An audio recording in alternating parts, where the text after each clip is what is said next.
L'architecte Seleton. Tout commence par les temps gallo-romains. Ils faisaient des mégalithes, qui sont grandes roches, les Gaules a fait. Aussi, il y avait des arènes et des archiducs que les Romains a fait quand ils ont conquis la Gaule. Les plus connues structures de l'époque sont les pierres de Carnac, les arènes de Nîmes et les ponts du Graal.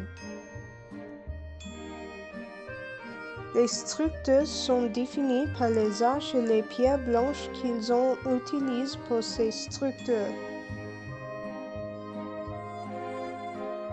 Dans le Moyen Âge, il y avait le style gothique où toutes les structures sont sombres et ils avaient des arches brisées et des grandes fenêtres avec les vitraux comme dans Notre-Dame.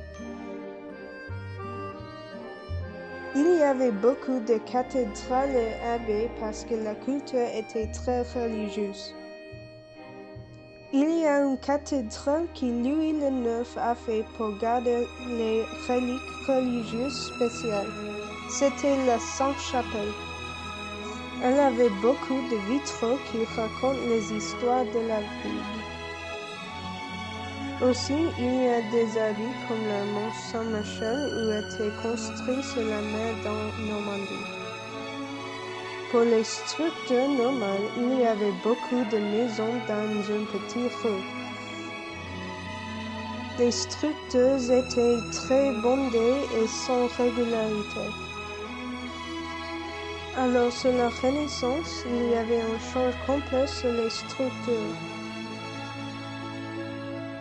Il n'y avait plus de concentrés pour la religion, alors il n'y avait plus de grands châteaux que les cathédrales. Un château bien connu pour ce temps est Versailles. Il y avait beaucoup de jardins aussi. Ils étaient symétriques et praticables.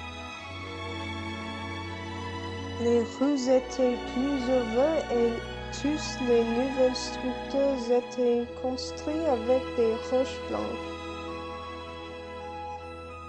Le style de ce temps était bien connu pour ses dômes, jardins et grandes fenêtres dans les châteaux. Les fenêtres étaient plus grandes, mais ils n'étaient pas comme les vitraux du Moyen Âge. L'Arc de Triomphe de Napoléon et la Tour Eiffel de Gustave Eiffel sont très bien exemples de l'architecture du temps moderne. Les temps modernes avaient beaucoup d'art dans l'architecture. Mais il y avait aussi Georges-Eugène Haussmann, qui a reconstruit Paris.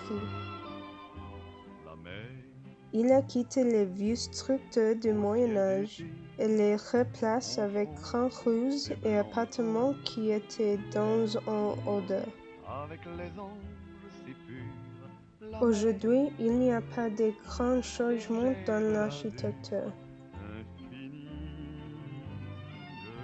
Mais il y a des nouvelles structures comme le Centre Pompidou qui célèbre l'art moderne. L'architecture en France a changé beaucoup dans toute l'histoire.